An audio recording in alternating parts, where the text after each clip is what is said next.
그럼 2장으로 넘어가겠습니다. 2장은 사상과 토론의 자유. 이것도 끊임없이 이제 민주주의 사회에서는 중요한 걸로 논란이 되는 겁니다. 이제 우리가 자유론의 기본적인 생각, 개인의 생각을 존중하는데 문제는 그 개인이 생각 자체가 옳은지 그른지는 모를 수도 있고 또 혼자 생각하면 생각이 성장을 안 한다는 겁니다.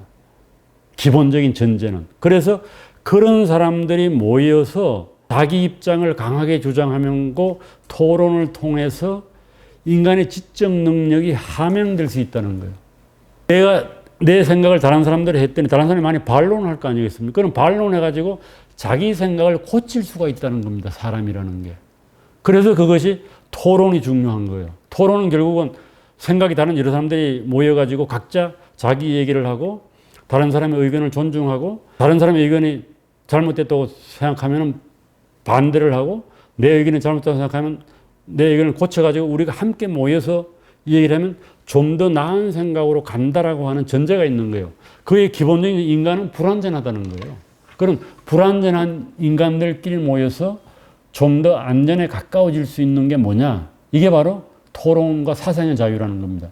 이걸 이제 포파는 대단히 다른 방식으로 20세기대로 풀어낸 거예요. 그 개방사의 거적들이라고 하는 책이. 기본 아이디어는 미래에서 나온 겁니다. 포파의 생각도. 사상과 토론의 어떤 절대적 자유를 보장한다고 하더라도 피해자가 생기지 않는다고 본 겁니다. 이건 공리주의 원리죠. 그래서 이득보다는 피해가 크다는 것을 보여주면 된다는 겁니다. 합의 피해자가 안 나오는 공리주의는 그거 아니에요? 피해 플러스 이익 합쳐가지고 플러스가 되면은 그게 좋다는 거예요. 그러나 사상과 토론의 자유에 대한 이유 없는 간섭을 허용하지는 않는데 이유가 뭐냐라고 하는 거죠. 그거는 이유는 바로 해악의 원리예요. 피해의 원리. 지금 여기서 뭐 피해, 해악, 위해 이렇게 여러 가지 말을 썼습니다. 다 같은 말입니다. 설사 단 한 사람만을 제외한 전 인류가 똑같은 의견을 가진 경우가 있다고 할지라도 그 한 사람이 권력을 장악했을 때 전 인류를 침묵하게 하는 것이 정당화될 수 없듯이 인류가 그 한 사람을 침묵시키는 것도 정당화될 수가 없다. 이렇게 얘기를 했어요. 맞는 말이죠. 결국은 생각이 다른 사람이 한 사람만 있다고 하더라도 그 사람 생각도 뭐 했는가? 존중해야 된다는 거예요. 이 사상과 토론의 자유는. 그래서 사상과 토론의 자유가 이제 이 합리성하고 그대로 연결되어 있는 겁니다. 합리성은 오류를 발견하게 하고 더욱 신뢰할 만한 믿음으로 이끌어준다는 거죠. 어떤 의견을 발표하지 못하게 하는 데서 오는 특별한 손실은 그것이 전 인류로 하여금 수많은 가치 있는 것들을 상실하는 데 있다.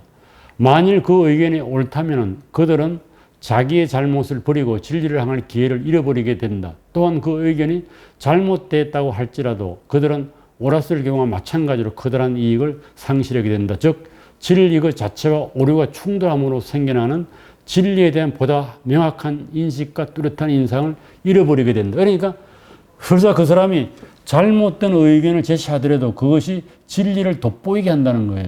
그래서 필요하다는 겁니다. 이건 어떻게 보면 인간에 대한 합리성에 대한 신뢰가 있는데 현실적으로 이거 잘 안 맞는 것 같아요. 남의 의견을 받아들이질 않으니까 대부분 사람들이 안 믿잖아요. 과학이고 합리성이라고 하는 거는 과학을 신뢰한다는 겁니다. 증거를 신뢰한다는 거고 사실을 신뢰한다는 거예요. 그래서 이걸 몇 가지로 나누어서 설명을 합니다. 우리가 의견을 낼 때 그 의견이 옳을 때가 있고 틀렸을 때가 있고 옳은지 틀렸는지가 상충할 때가 있지 않습니까? 세 가지 경우 다를 놓고 이제 보더라도 어떤 경우이든지 간에 사상가 토론 자유를 허용하는 쪽이 더 이익이라는 거예요. 공리적으로 볼 때. 우리는 옳은 의견이라 얘기했는데 왜 틀린 의견이냐 이렇게 얘기하는 그게 아니라는 겁니다. 그래서 이 세 가지로 나누어서 설명을 하고 있습니다. 사상과 토론의 자유는 결국 개방적인 의사 교환과 비판을 허용하게 되고 오류를 수용할 수 있는 기회를 제공해주고 의견에 대한 합리적인 근거를 가지게 되는. 그러니까 우리가 정책 같은 경우는 똑같은 거예요. 페리클레스가 한 말 중에 우리는 소수가 정책을 제시할 수 있어도 우리 모두는 그것을 비판할 수 있다 이렇게 얘기를 했거든요. 그 얘기는 뭔가 하면 비판을 통해서 그 오류를 바로 잡을 수 있다는 얘기가 똑같은 얘기입니다. 그래서 자유로운 토론의 사회라고 하는 오류를 발견할 수가 있고 자유가 없는 사회보다 자유로운 사회가 최선의 정책을 선택하게 한다는 겁니다. 우리가 의견을 반박하고 논파할 수 있는 완벽한 자유는 우리가 그 의견을 행동으로 옮길 목적 아래 그 진리성을 전제하는 것을 정당화해 주는 조건이다. 그래서 인간은 불완전하지만은 사상과 토론의 자유가 허용되면은 그 불완전함을 최소한으로 줄일 수 있다는 겁니다. 오류를 줄일 수 있다는 거예요. 진리에 다가간다는 거죠. 그래서 포포 같은 경우는 진리는 뭔지 몰라. 옳은 생각 뭔지 모르지만 오류를 점점 제거하면은 진리에게로 가까이 간다, 접근한다 이런 주장을 했어요. 이게 이제 어떻게 보면 대단히 이제 미일적이라고 볼 수가 있습니다. 사상과 토론의 자유는 시민에게 창조성과 독립성을 부여한다. 이게 대단히 중요한 거예요. 그래서 결국 자유는 창조적인 인간을 만들고 비판적인 인간을 만들어서 새로운 것을 만들어내게 한다는 거거든요. 판단의 다양성을 허용하는 거죠. 그 대표적인 게 뭐 스티브 잡스 같은 경우 아니겠어요? 인간적으로 보면 그 별로 쓸모있는 인간은 아니거든요. 좋은 인간 아니에요, 도덕적으로는. 술도 하고 마약도 하고 뭐 자기가 혼전에 또 딸을 하나 낳아가지고 자기 딸 아니라고 버렸거든요. 그러기도 하고 뭐 히피 노릇도 하고 뭐 그럼에도 불구하고 이제 그런 환경 속에서 어떤 독창적인 어떤 생각을 해서 만든 게 아이폰 아니에요, 아이폰. 2007년도에 스티브 잡스가 만든 그러니까 창조성은 그래서 나온다는 거죠. 이 틀에 갇혀가지고 뭐가 안 된다는 거예요. 사회적, 기술적, 과학적, 지적 진보를 산출한다. 결국 자유가 사회적 진보, 기술적 진보, 과학적 진보, 지적 진보를 일으켜서 사회 전체의 이익을 준다. 요 사회 전체의 이익을 준다. 요거는 또 말은 뭐예요? 공리주의예요. 사회 전체의 이익을 준다는 것은. 그래서 그런 얘기를 끊임없이 하고 있습니다. 이것도 공리주의에 대한 또 비판들 철학자들이 하겠죠. 요거는 이제 대표적인 거 제가 이제 가져온 스테판이라고 하는 어떤 얘기를 했는가 하면은 자유가 좋은 것이냐 나쁜 것이냐 하는 질문은 불이 좋은 것이냐 나쁜 것이냐 하는 질문처럼 비합리적인 질문이다. 그것은 시간과 장소 상황에 따라 좋기도 하고 나쁘기도 하고 우리는 경험을 알려주는 바 특수한 상황 속에서 억압과 자유가 초래하는 이익과 불이익에 대한 정보의 의존. 이 얘기는 뭐예요? 미리 그냥 계속 자유가 좋다고 얘기하는데 그건 그런 것 같지는 않다는 거죠. 정당성에 대한 비판도 철학적으로 많이 있습니다. 그리고 이것도 사람이 보수적이 된다고 하는 얘기는 안정적이라는 거 아니에요. 보수적이라는 거는. 기존의 어떤 전통이 이렇게 내려오면 그냥 거기에 따라 살면 편한데 뭐 자꾸 이상한 놈들이 나타나가지고 막 이렇게 휘젓고 새로운 생각을 내세우면은 사회가 이게 불안정하게 되는 거 아니냐. 전통적이고 폐쇄적인 사회에서 볼 수 없던 불안감과 불안정감을 만들 수도 있다는 거예요. 뭐 이것도 일리가 있는 거죠. 그러니까 보수주의자들은 이 미래 자유론, 전통적인 보수주의자들, 전통을 존중하고 사회적 간섭을 존중하다 이런 또 입장들은 이 토론과 사상의 자유에 대해서 조금 더 부정적인 인식을 가질 수도 있겠죠.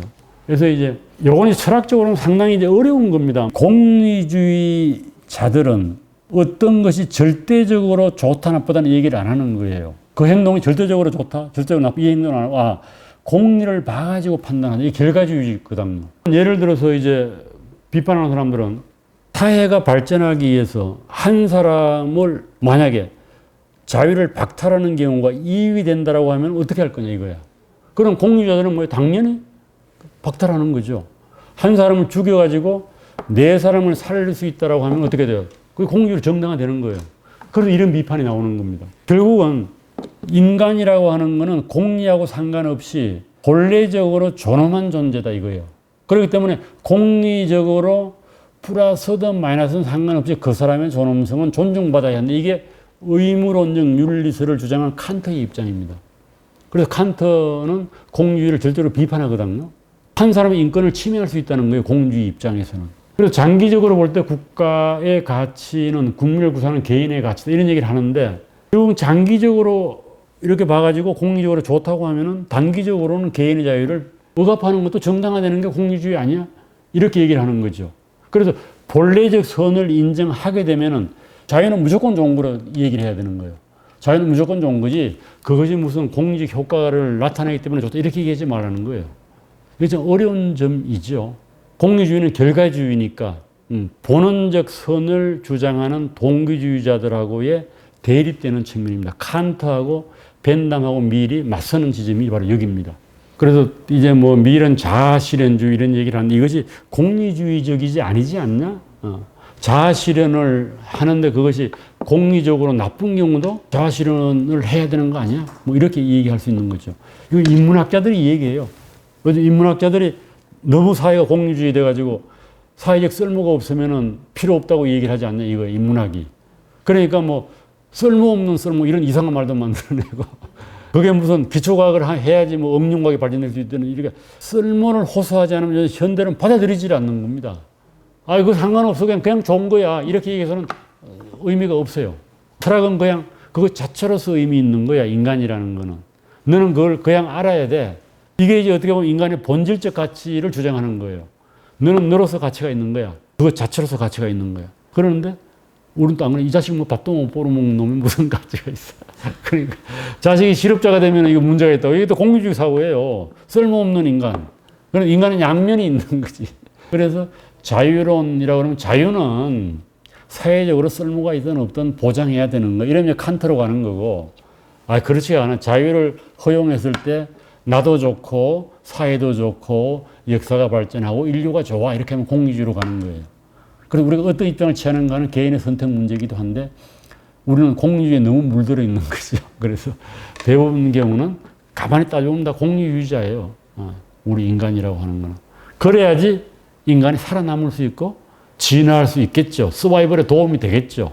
그래서 우리가 본질적인 가치가 있다라고 하는 것도 철학적으로는 대단히 중요합니다만은 그것이 어떻게 보면 공유주의와 맞설 수 있는 이론적인 무기가 되지만은 현실적으로는 상당히 힘을 잃어가고 있다. 뭐 이런 얘기를 해볼 수 있을 것 같습니다. 자유로운 어떤 연장선상에서 공리주의가 아닌 것처럼 하는 얘기들입니다. 이 부분은. 그 이유는 자유의 우선성, 자유로는 자유를 대단히 중요한 것처럼 생각하고 마치 어떤 본질적인 가치가 있는 것처럼 얘기를 하고 있는 거예요. 자유론에서, 그 서론에서는. 그래서 자유는 인간의 존엄성과 인격을 존중하는 것이다. 이렇게 얘기를 합니다. 최소한의 인간다운 생활을 위한 물질적 필요 조건이 획득되었을 경우에는 자유의 권리를 부와 교환하는 것은 잘못이다. 이런 얘기를 지금 미리 하고 있는데 이게 뭔가 하면은 공리주의 관점에서 볼 때 인간이 행복해지려고 하면은 어느 정도 물질적인 것이 획득돼야 되는 거죠.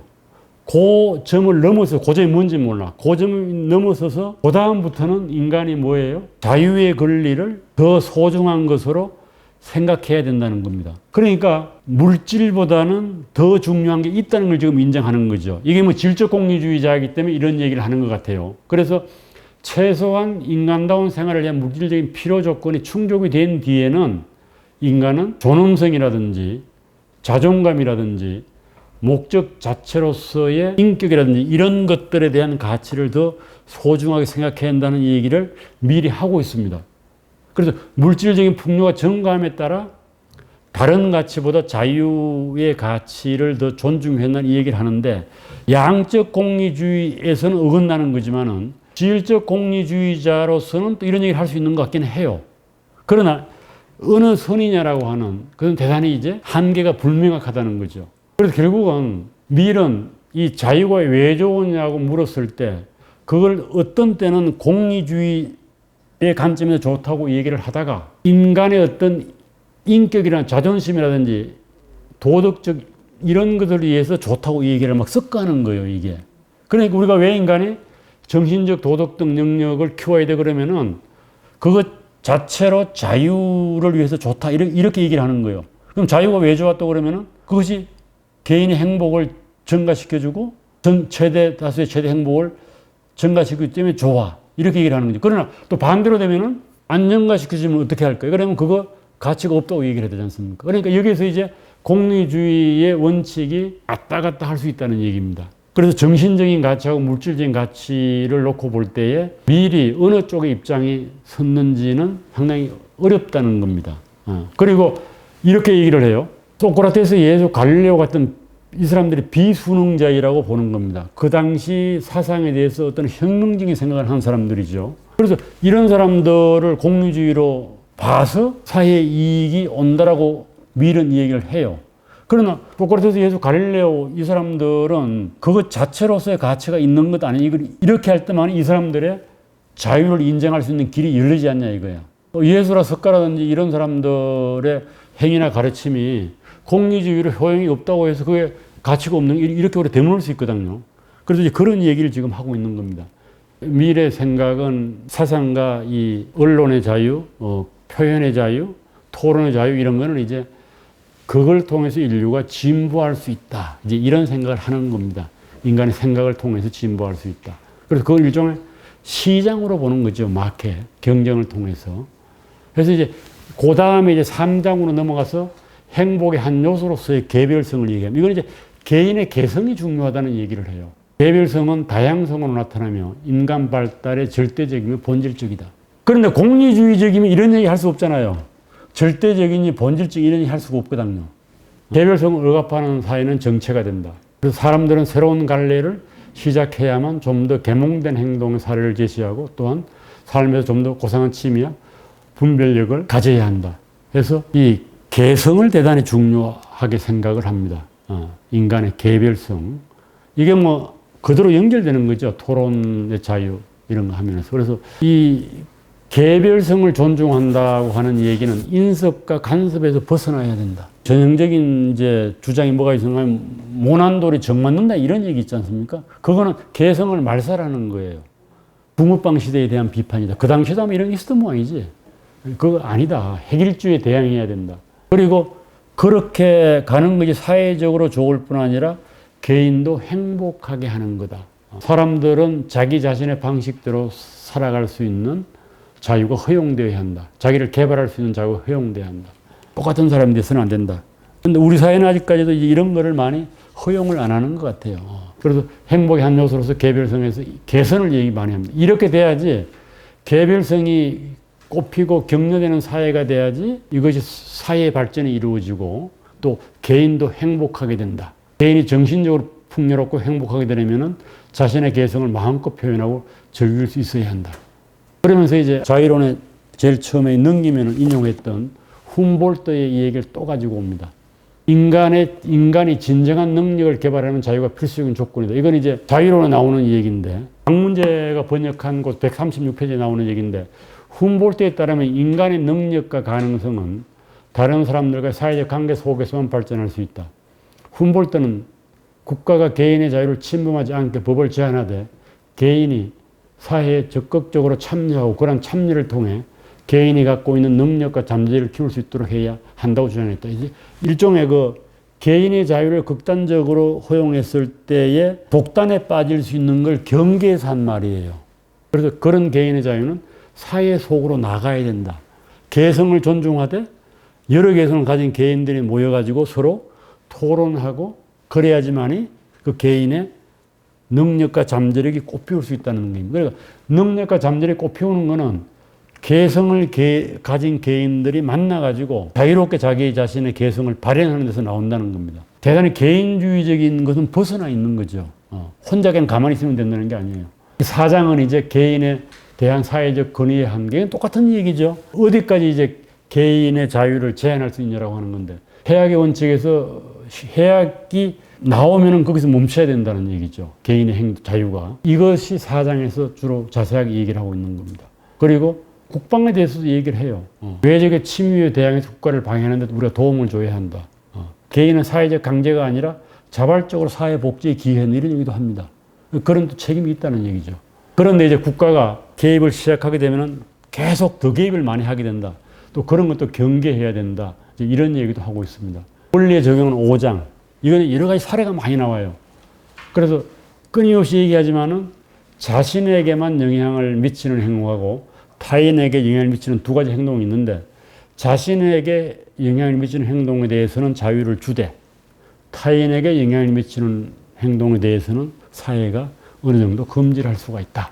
그래서 자신에게만 관련된 술이나 도박의 중독 같은 것이 자신에게만 미치면은 스톱해야 되지만은 타인에게 영향을 미치게 되면은 막아야 된다는 거예요. 이 한계가 애매하죠. 그러면서 예로 들고 있는 게 도박장을 경영하는 주인이 있고 보조회를 들어요. 몇천 불을 고용해서 하는. 당연히 이제 개인이들이 모여서 도박하는 우리 뭐 고수업주가 도박하는 건 허용이 돼야 된다는 거야. 그 다음에 매춘도 개인 단위로 매춘을 하면 허용하라는 거예요. 그러나 포주가 창녀들을 데리고 비즈니스를 하는 거는 금지할 수 있다는 입장인 것 같아요. 지금 미일은. 그건 일종의 앵벌이 비슷하게 보는 것 같기도 하고. 개인 집에다가 이렇게 모여서 친구들이 도박하는 거는 허용을, 사교단체로는 허용을 하되 도박장을 만드는 거는 금지해야 돼. 이렇게 또 얘기를 하는 거예요. 경계가 애매한 거예요. 노동자 계급이 술집 출입하는 거는 제한돼야 하는, 이거는 노동에 영향을 미치니까. 그건 좀 애매한 거 아니냐. 세금을 또 매기는 어디까지 허용돼야, 이런 이제 복잡한 얘기가 나옵니다. 노예계약은 이건 노예계약은 안 된다고 봐요. 자유를 포기해서는 안 된다고 보기 때문에. 그건 내가 노예가 된다고 다른 사람이 피해를 주는 게 뭐가 있어? 이렇게 볼 수도 있죠. 그러면은 자유 자체를 포기하는 거지 않습니까? 그거는 포기는 또 안 된다, 이렇게 얘기를 하고. 그래서 이 상당히 이제 이 적용이 올라가면 논란이 많은 겁니다.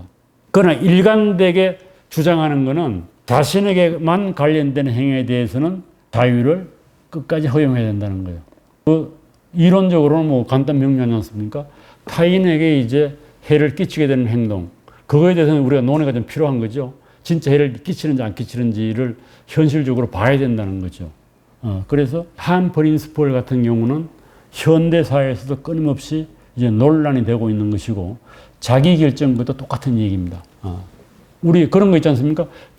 정신병에 걸린 사람을 지금 요즘 어떻게 얘기해요? 주변에서 그거 못 잡아놓잖아요. 정신병원에. 그 자기결정권 문제라는 거예요.